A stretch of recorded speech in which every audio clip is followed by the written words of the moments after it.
পাত্রী হিসাবে নিজের হাঁটুর বয়সী মেডিকেল কলেজের ছাত্রীকে দেখে রীতিমতো বিব্রতকর পরিস্থিতির মধ্যে পড়ল ধ্রুব।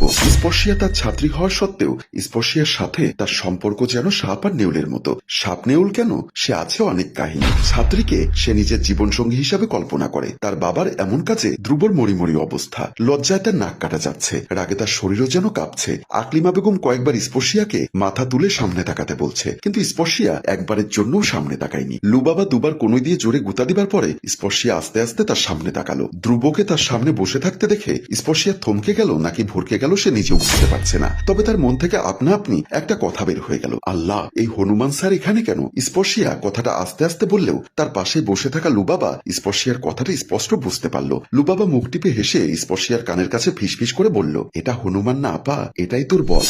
স্পর্শিয়া লুবাবার কথা শুনে চমকে উঠে দাঁড়ালো। তার গাল, কপাল, নাক সব ঘেমে একাকার। লুবাবার কথা শুনে স্পর্শিয়া একটু বেশি উত্তেজিত হয়ে বলে ফেলল, আস্তাগফিরুল্লাহ। ধ্রুব আগে থেকে আর চোখে স্পর্শিয়ার দিকে তাকিয়েছিল, কিন্তু স্পর্শিয়া আস্তাগফিরুল্লাহ বলার সাথে সাথে তাদের হাস্যরত ড্রয়িং রুমটা স্তব্ধ হয়ে গেল। ধ্রুব স্পর্শিয়ার দিকে তীক্ষ্ণ দৃষ্টিতে তাকালো। এরকম একটা বদের হাড্ডি মেয়ের সাথে সে কিছুতেই বিয়েতে বসবে না।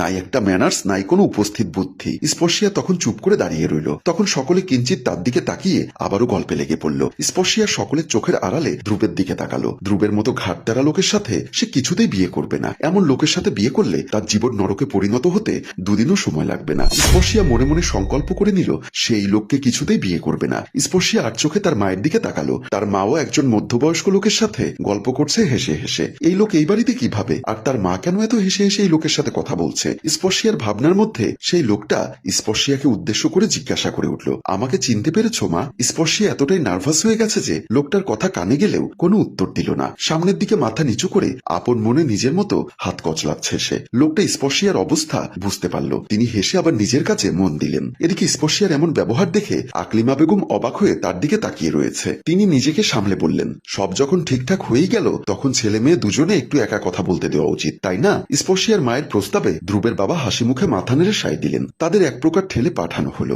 উপস্থিত সকলেই, স্পর্শিয়া ধ্রুব বাদে সকলেই হেসে ফেলল। রুমের একপাশে বেলকনির সামনে দাঁড়িয়ে ধ্রুবকে উদ্দেশ্য করে বলল, স্যার, আমি জানি আপনি বিয়েটায় রাজি না, আর রাজি থাকলেও বাইরে গিয়ে সকলকে বলুন আপনি আমাকে বিয়ে করবেন না, প্লিজ স্যার। রুমে ঢুকে দাঁড়াতে না দাঁড়াতেই স্পর্শিয়া গড়গড় করে কথাটা বলে দিল। ধ্রুব কথাগুলো কানে নিলেও কিছু বলল না। সে বেশ ক্লান্ত। তার বাবা এক প্রকার জোর আর ব্ল্যাকমেল করে তাকে এখানে এনেছে। আর বাবার কথা, পাত্রী দেখলেই তো আর বিয়ে হয়ে যাবে না। সে নাকি পাত্রীর বাবাকে কথা দিয়েছে আজ তারা সকলে আসবে। এখন না গেলে যে তার মান সম্মান নষ্ট হয়ে যাবে। তাই ধ্রুব নিজের বাবার সম্মান রক্ষা করতে অনেক রাগারাগির পরে স্পর্শিয়াদের বাড়িতে এসেছে। স্পর্শিয়ার রুমটায় ঢুকে সেই স্পর্শিয়ার রুমটা খুঁটে খুঁটে দেখতে লাগলো। মেয়েটা বেশ সুন্দর করে এই রুমটা সাজিয়েছে, তা দেখেই বোঝা যাচ্ছে রুমটায় আভিজাত্যের ছোঁয়া না থাকলে মুগ্ধতার ছোঁয়া আছে। স্পর্শিয়া ধ্রুবের এমন বেখেয়ালিটা দেখে গাঢ় চোখে তার দিকে তাকালো। স্পর্শিয়া চোখ মুখ কুঁচকে তাকে উদ্দেশ্য করে বলল, আমার কথা কি বুঝতে পেরেছেন স্যার? ধ্রুব স্পর্শিয়ার রুমে চোখ বোলাতে বোলাতে জিজ্ঞাসা করল, না, আপনি কি বিয়েটাতে রাজি? স্পর্শিয়ার কথা শেষ হতে না হতেই ধ্রুব শব্দ করে হেসে দিল।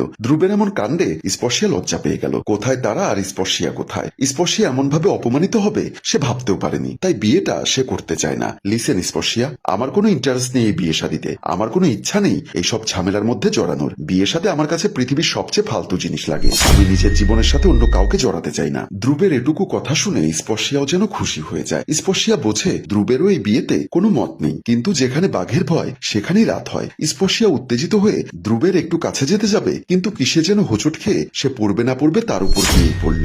স্পর্শিয়া চোখ মুখ কুচকে একেবারে ধ্রুবের উপর পড়ে যায়। বারবার কেন তার সাথে এমন হয়? আজ দিনে 3 বার সে এভাবে ধ্রুবের উপর পড়ে গেছে। জীবনে এমন লজ্জাজনক পরিস্থিতির মুখোমুখি হয়নি যেমন এই লোকটার সামনে হতে হয় তাকে। এদিকে মেয়েটাকে নিয়ে সে যে কি করবে সে নিজেও বুঝতে পারে না মাঝে মাঝে। স্পর্শিয়ার এমন কাণ্ডে সে বিরক্ত। ধ্রুব নিজের চোখ কুচকে বলল, মিস স্পর্শিয়া, সাবধানে, আমাকে দেখলেই কি তোমার ঘাড়ের উপর পড়তে ইচ্ছা করে? স্পর্শিয়াও দ্রুত লজ্জা পেয়ে উঠে গেল।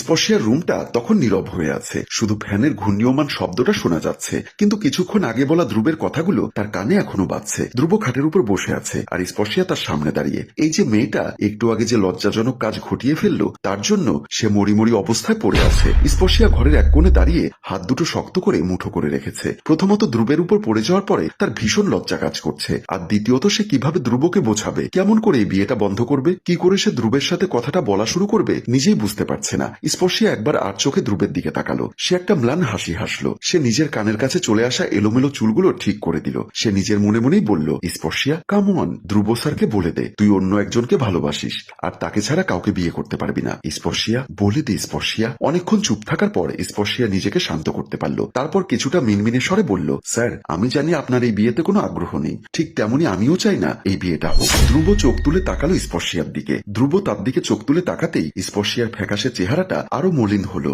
অন্যদিকে ধ্রুবের চেহারাটা উজ্জ্বল হলো। ধ্রুব কাঁধ উঁচু করে দাঁড়িয়ে রইল। তার ডান হাতটা নিজের প্যান্টের পকেটের মধ্যে রাখলো। পাঞ্জাবিটা তাকে মানিয়েছে। তাকে আজ ভীষণ সুন্দর লাগছিল। ধ্রুবের ঠোঁটের কোণে এক চিলকে ব্যাঙের হাসি ফুটে উঠল।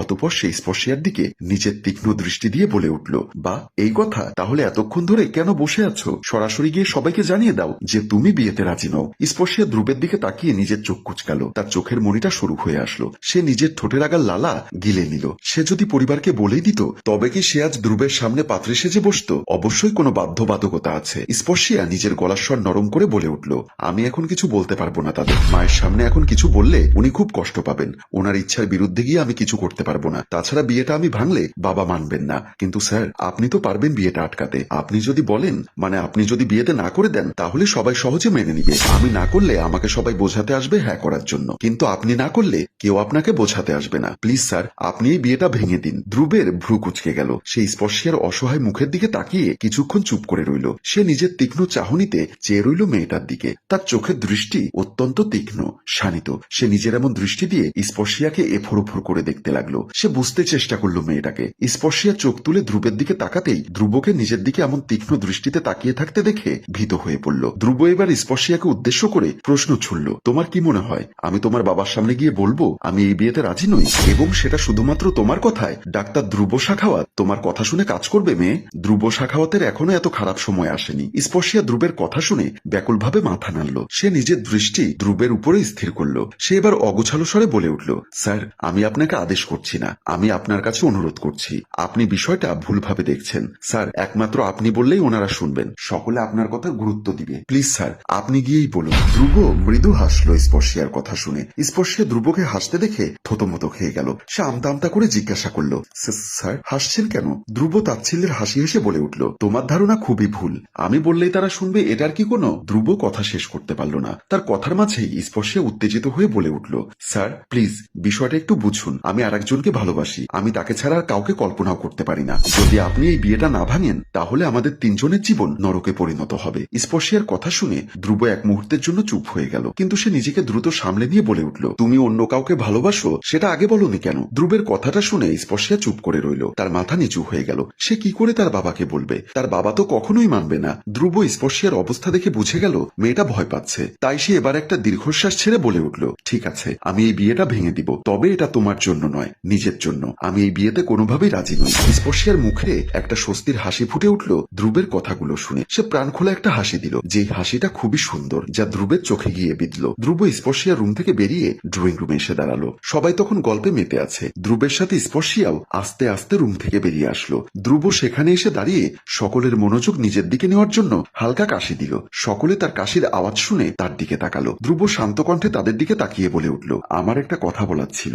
সবাই তার দিকে তাকিয়েছিল। তাদের ভ্রু কুচকে আসলো। কারণ হলো ধ্রুবের গুরুগম্ভীর মুখশ্রীটা। ধ্রুবকে উদ্দেশ্য করে বলে উঠল, হ্যাঁ বলো বাবা। ধ্রুব সরাসরি বলল, আপনারা এই বিয়েটা নিয়ে বেশি দূর এগোবেন না। আমি এই বিয়েতে রাজি নই। আমি মনে করি এটা আমার এবং স্পর্শিয়ার দুজনের জন্যই ঠিক হবে না। আমরা দুজন সম্পূর্ণ ভিন্ন মানুষ। ধ্রুবের কথা শুনে সকলে স্তব্ধ হয়ে গেল। ধ্রুবের বাবা হতভম্ব হয়ে গেলেন। তিনি অস্থির কণ্ঠে বলে উঠল, কিন্তু কেন ধ্রুব, কি সমস্যা? ধ্রুব শান্তভাবে বলে উঠল, দেখুন, বিয়ে এমন একটা ব্যাপার যেখানে দুজন মানুষের মতামতের গুরুত্ব সবচেয়ে বেশি। আমি মনে করি আমাদের দুজনের মধ্যে সেই বোঝাপড়াটা নেই। আমাদের মধ্যে কখনো মিল হবে না। তাই ব্যাস এইটুকুই যথেষ্ট। আমি চাই এই বিয়েটা নিয়ে যেন আর কোনো কথা না হয়। আকলিমা বেগম মুখে হাত দিয়ে দাঁড়িয়ে রইলেন। কিছুক্ষণ চুপচাপ থেকে বললেন, ঠিক আছে বাবা, তোমার যদি এটাই মতামত হয় তাহলে আমরা আর এগোবো না। ধ্রুব কিছু বলল না। স্পর্শিয়া তাকে নিজের দিকে তাকাতে দেখে নিজের মাথা নুইয়ে ধীরে ধীরে ঘরে চলে গেল। কেন জানি ধ্রুবের বাবা স্তব্ধ হয়ে গেছেন। কেন জানি তিনি কিছুই বললেন না। তিনি ছেলের পেছনে চলে গেলেন। সম্মানিত ভিউয়ার্স,